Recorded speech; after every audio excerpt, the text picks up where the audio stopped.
Deuxième sujet dans Regard croisé, Yahi Boni, l'ancien président béninois, est vent debout contre le projet de révision constitutionnelle que contient exactement ce projet de révision contesté au Bénin. Il s'agit de la création d'un Sénat. Je voudrais commencer par vous, M. Eric Donsol. Oui. Alors, cela pose un véritable problème au Bénin parce que déjà, Patrice Talon est à quelques mois de son deuxième mandat au Bénin. Pourquoi c'est maintenant, il pense que c'est opportun de créer un Sénat dans ce pays? En posant la question de cette manière, on en vient à se demander encore s'il n'y a pas une idée beaucoup plus judicieuse derrière cette création de Sénat. L'institutionnalisation, dirons-nous, du Sénat. Alors, Yahi Boni a réagi alors que quand nous prenons le Sénat version béninoise, Yahi Boni est de fait membre de ce Sénat parce que il a été ancien président de la République, puisque le Sénat au Bénin sera composé d'anciens présidents de la République, des présidents de l'Assemblée nationale, de la Cour constitutionnelle et des chefs d'État-major et d'autres membres qui seront nommés par le président de l'Assemblée nationale et le président de la République. Ça veut dire que, d'abord, le président actuel, Patrice Talon, va nommer des membres de ce Sénat-là, de même que le président de l'Assemblée nationale actuelle. Alors, ce qui veut dire que Patrice Talon va nommer des membres et pourrait se retrouver également dans la constitution de ce Sénat après la fin de son mandat? Bien sûr, puisqu'il est ancien président de la République et il est de facto membre de ce Sénat, puisque c'est ce que la loi dit. C'est pour ça que je parlais de Sénat version béninoise, puisqu'au Togo, ce n'est forcément pas le cas. Ce n'est pas la même configuration. Alors, je pousse un peu la réflexion. Dans les attributions de ce Sénat, il y a une partie qui fait plutôt débat, c'est le volet politique. Parce que ce Sénat-là ne va pas s'introduire dans les affaires financières de l'État. Donc, le budget, c'est au niveau de l'Assemblée nationale. Tout ce qui concerne les finances publiques, c'est l'Assemblée nationale qui va décider.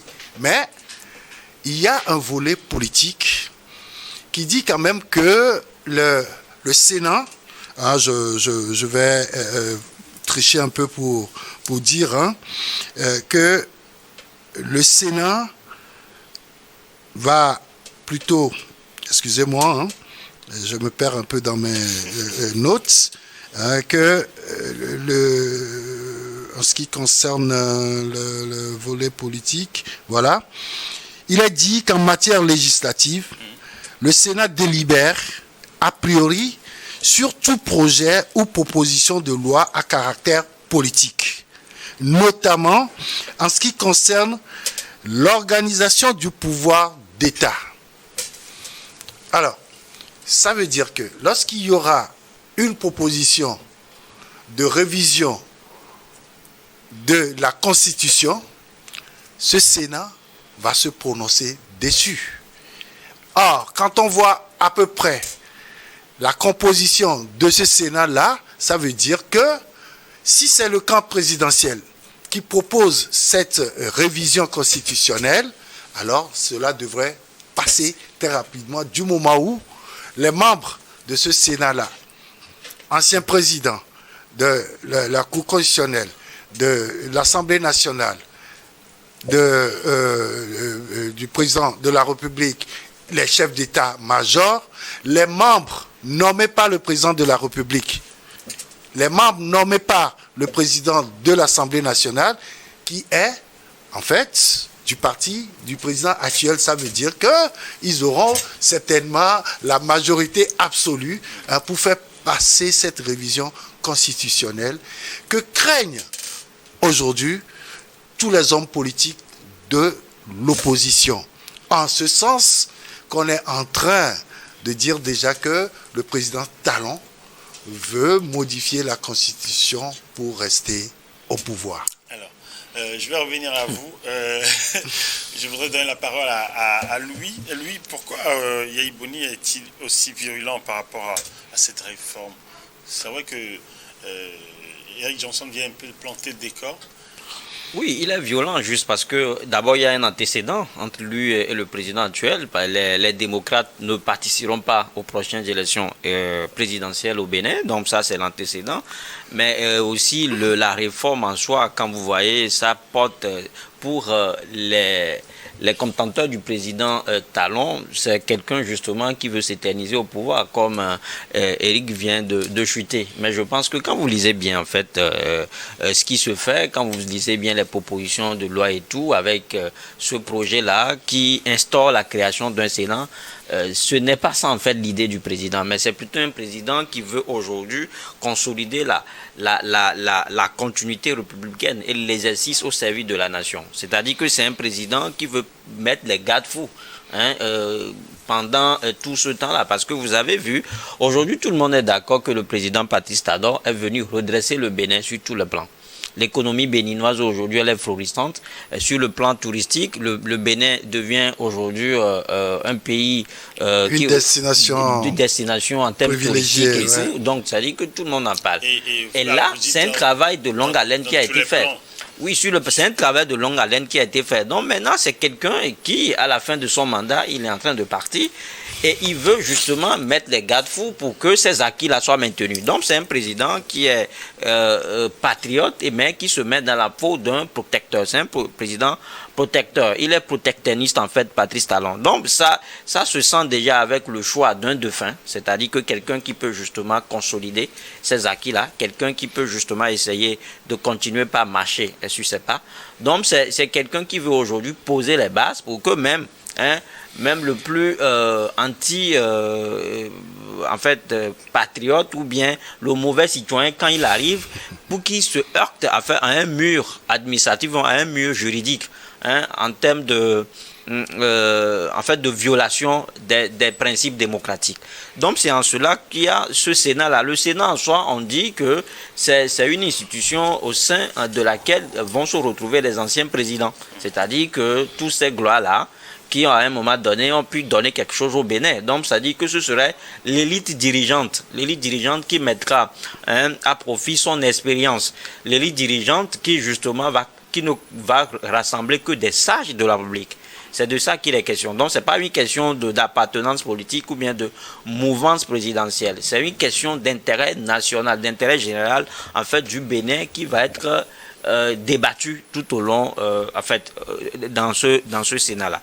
Donc, je crois que c'est un président à moi qui continue justement par penser au Bénin, même s'il sait que du jour au lendemain, il ne sera plus président de la République du Bénin. Cette réforme en soi, pour moi, n'est pas suicidaire. Et donc, vous ne pensez pas que c'est une manière de pouvoir continuer à diriger le Bénin au-delà de son mandat? Non, pas. La preuve, quand vous voyez même les propositions de loi qui sont faites, il y a une loi Patrice Talon a proposé une loi, c'est-à-dire que, d'une loi qui va permettre en fait à lui-même et aux anciens présidents de se retirer définitivement de la vie politique. Est-ce que vous voyez? C'est-à-dire que tous ceux qui ont déjà fait 2 mandats, ils ne doivent plus revenir pour candidater à une élection ou bien pour être président du Bénin. Donc c'est ça en réalité qui illustre en fait la volonté manifestement, qui illustre la bonne foi de Patrice Talon de ne pas s'éterniser au pouvoir. Et là, je pense que c'est un président qui est cohérent, c'est un président qui est en train de tenir promesse parce qu'il a dit à plusieurs reprises durant tout son mandat qu'il ne fera pas un 3e mandat et que sous ses yeux ou bien sa présence, aucune personnalité n'aura l'audace en fait de modifier, ne serait-ce que placer une seule virgule lui permettant en fait de s'offrir plus de 2 mandats. Aujourd'hui, les faits sont là. Patrice Talon n'est pas candidat à un 3e mandat. Il se retire. Il a déjà désigné un dauphin qui fait, quoi qu'on dise, qui fait l'unanimité. Donc je crois qu'on va aller là. Les réformes constitutionnelles qui sont opérées ou bien qui sont faites à la veille de la fin d'un mandat d'un président son temps et qui font basculer les pays dans les violences, ce sont ces réformes-là qui permettent en fait au président de continuer par empiler. Ce n'est pas le cas au Bénin. Donc aujourd'hui, nous tentons vers une réforme patriotique, une réforme qui protège les intérêts d'un ancien président. Donc c'est pour ça, moi je trouve que cette réforme, elle est salutaire. Et quand vous voyez aujourd'hui Yahi Boni qui se retrouve de l'autre côté parce qu'il est aujourd'hui opposant à Patrice Talon, il est dans de son rôle d'opposant. Donc je crois que c'est de bonne guerre entre ce qu'il dit et ce que le président Patrice Talon est en train de faire. Alors, je veux réagir. Je veux réagir. Accorde-moi 2 minutes par rapport à ce qu'il a dit. Alors, de toutes les façons, personne n'est contre l'instauration d'un Sénat. Parce que, oui, personne n'est contre. Par contre, là où les gens se posent des questions, et en l'occurrence, le président Yahi Boni, qu'est-ce qui urge en ce moment pour qu'on instaure ce Sénat-là, cette institution de la République qui n'a jamais fait l'objet de débats en tant que tel pendant les 2 mandats de Patrice Talon? Première question. La deuxième question.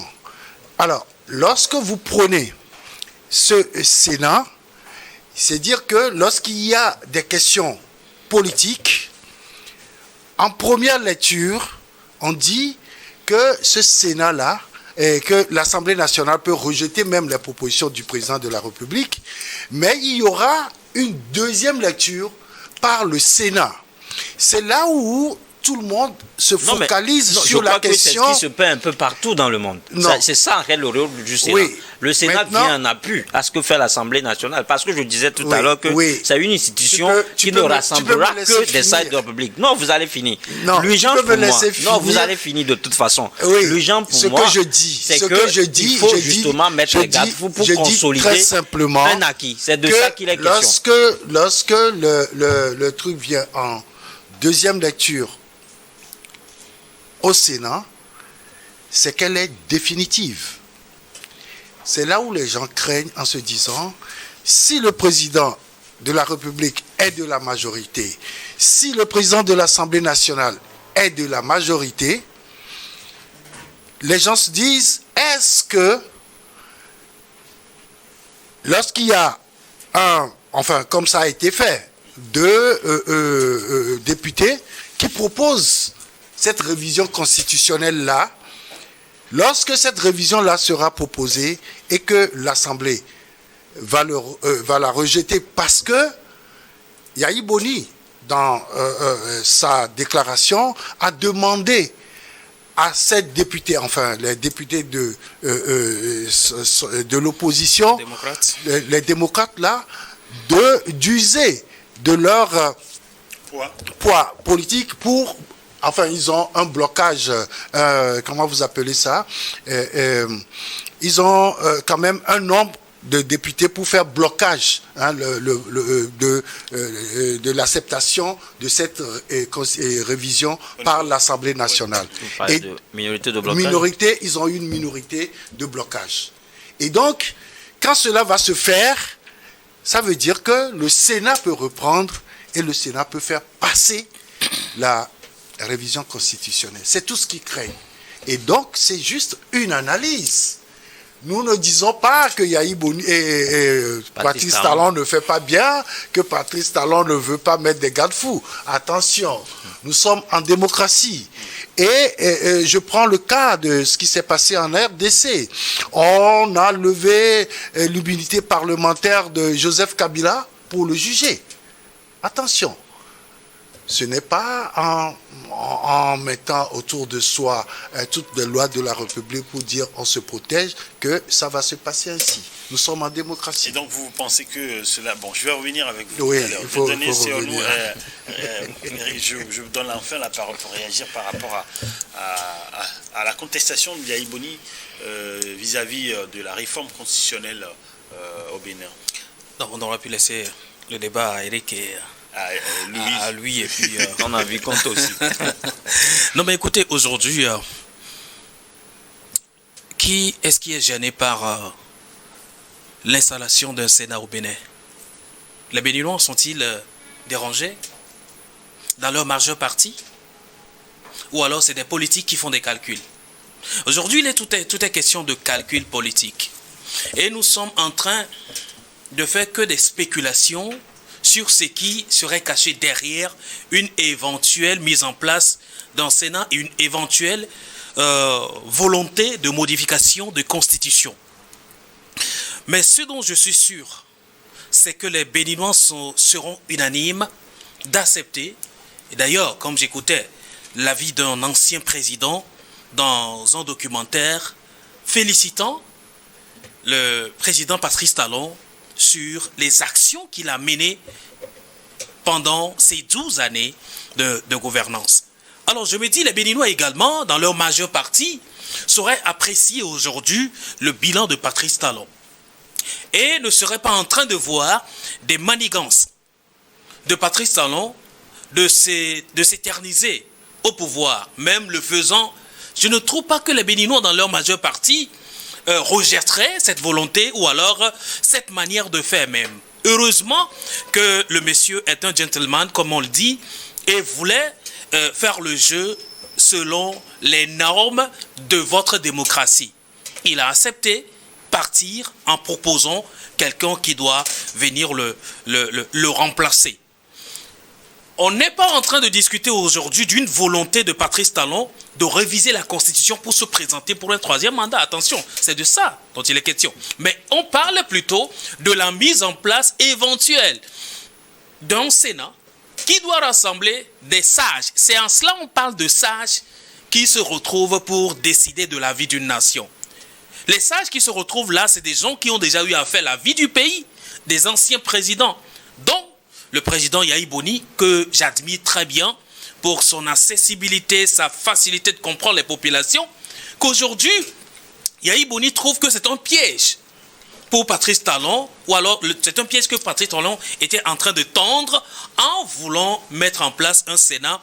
Là, je me dis, c'est un autre calcul politique qui ne nous concerne pas, nous, population, mais concerne beaucoup plus ces politiques-là qui savent ce qu'ils sont en train de chercher dans leur jeu. Mais en faisant une lecture faciale de cette proposition, nous disons qu'en soi, cette proposition n'est pas encore très sanguinaire comme on l'aurait pensé ou comme on serait en train de le faire croire aux Béninois. Je l'ai dit tantôt, les Béninois, sur au moins 10 ou alors 100% aujourd'hui, au moins on trouvera 70% de quotas qui apprécieraient. Vous basez vos chiffres sur quoi? Non, je n'ai pas besoin de baser mes chiffres. Moi, je donne des pourcentages. Ouais, ce ne sont pas des pourcentages qu'on ne peut pas trouver sur le terrain. C'est des pourcentages qu'on peut analyser. C'est pas scientifique. C'est pas scientifique. D'accord? C'est des pourcentages. C'est pour ça la question. Ce qui veut dire que ce n'est pas non, parce que vous savez... Je dis, non, c'est une mesure quantitative. Hein? Oui, d'accord? Oui. C'est par rapport à ce qui est visible aujourd'hui. Bon, cela ne reste que votre avis. C'est mon avis. Je n'ai pas dit que c'est l'avis général. C'est pour dire que ce n'est pas forcément mais justifié. Qui n'est basé sur aucune... Permettez que mes analyses se basent que sur moi, mes observations. Je n'ai pas situé mes propos par rapport à une donnée scientifique. Mais je dis, dans la majeure partie aujourd'hui, lorsqu'on prend les Béninois, ils seraient aussi de bonne foi pour dire, dans 10 ans, le pays a décollé et a fait un pas de géant. Ça, en soi, il faut être aveugle pour le nier. C'est de cela dont on parle. Alors que ce président, celui-là qui a permis au pays de faire ce bond, soit en train d'organiser quelque chose de criminel, je pense que les Béninois également, dans leur majeure partie, sauraient apprécier énormément ce qui se fait et qui ne seraient pas contre le peuple, mais plutôt dans l'intérêt supérieur du peuple. Je sais que la politique, elle est changeante et l'homme aussi, étant versatile, comme on le dit, est changeant.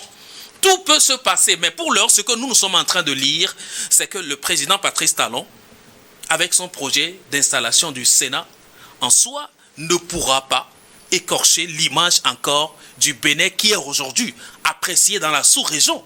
Il y a de cela 10 ans, lorsqu'on parle du Bénin, c'est la raillerie. Ou alors plus de 15 ans, lorsqu'on parle du Bénin, bon, ça ne suscite pas trop d'émotion, mais aujourd'hui, lorsqu'on évoque le nom du Bénin, on se dit, c'est aussi un symbole du développement, c'est aussi un symbole d'attrayance. Alors, qui a amené ce symbole aujourd'hui?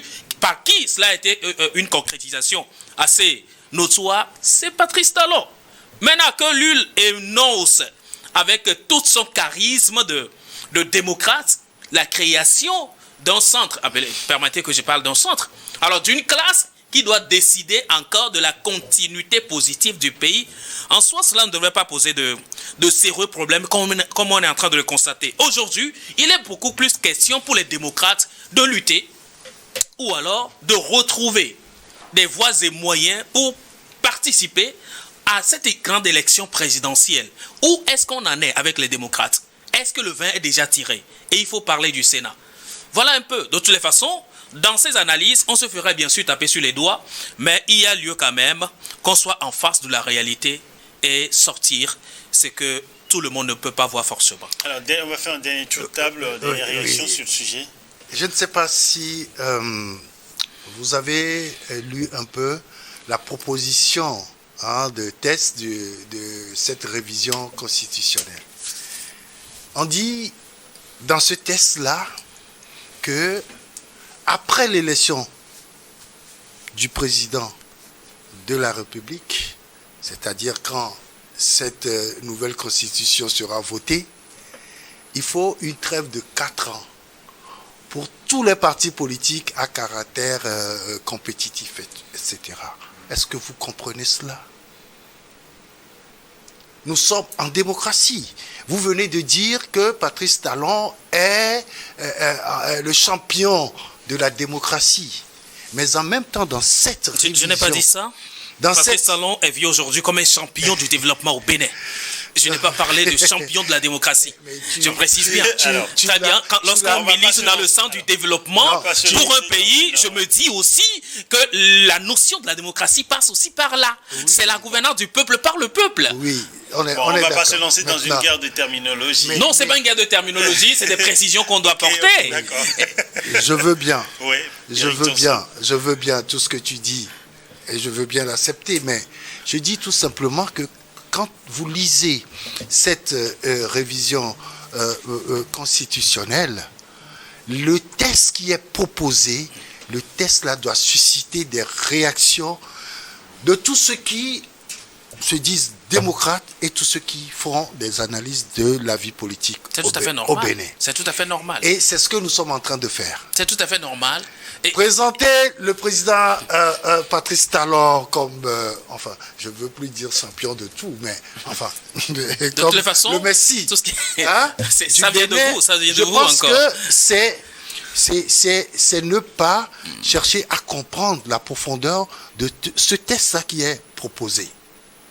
Même si l'idée n'est pas de s'éterniser au pouvoir, mais je pense fondamentalement qu'il y a une idée derrière cette révision constitutionnelle et surtout à la fin d'un mandat présidentiel. Très bien. Et laissez-moi vous dire que nous sommes en plein procès d'intention et jusqu'à ce jour, rien ne nous donne de la matière pour dire précisément voilà ce que le monsieur tente de faire.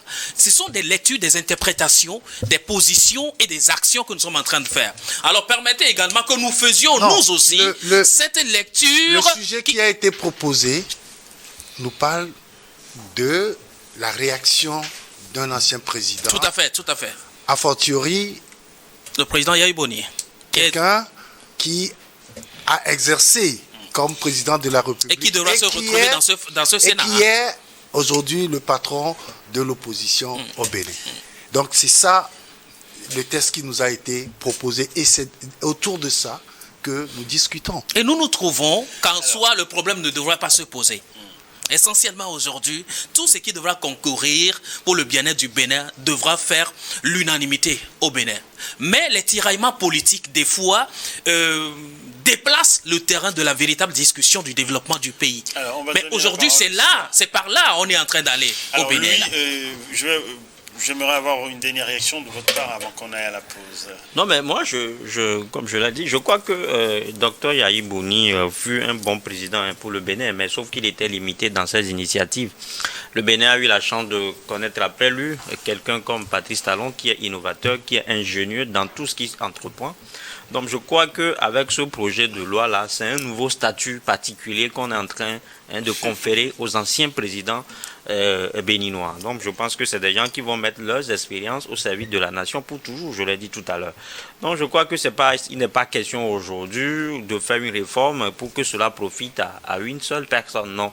C'est-à-dire que c'est l'intérêt général de la population, bien c'est l'intérêt général du Bénin qui est privilégié. Donc quand on nous pose la question de savoir pourquoi, qu'est-ce qui urge, en fait, tout, c'est un président aussi, lui aussi il a un bilan à défendre. C'est pour dire que dans un futur proche, pour que les générations à venir se souviennent éternellement de Patrice Talon, pour dire que c'est lui justement qui a instauré une telle réforme. Sinon, je crois que l'institution du Sénat en soi n'est pas mauvais, n'est pas suicidaire pour une démocratie béninoise. Et la démocratie, elle est dynamique au Bénin. Demain, ce serait un autre camp et malheureusement, peut-être, ces projets seront arrêtés. Merci. Ça, c'est toujours l'esprit de la démocratie. Merci. Alors, on va laisser les interrogations de Yahi Boni et puis celle de Eric Johnson comme ça. On verra plus tard si vous avez raison ou pas. Alors, on va observer la deuxième pause. On revient tout à l'heure pour évoquer la crise de carburant au Mali.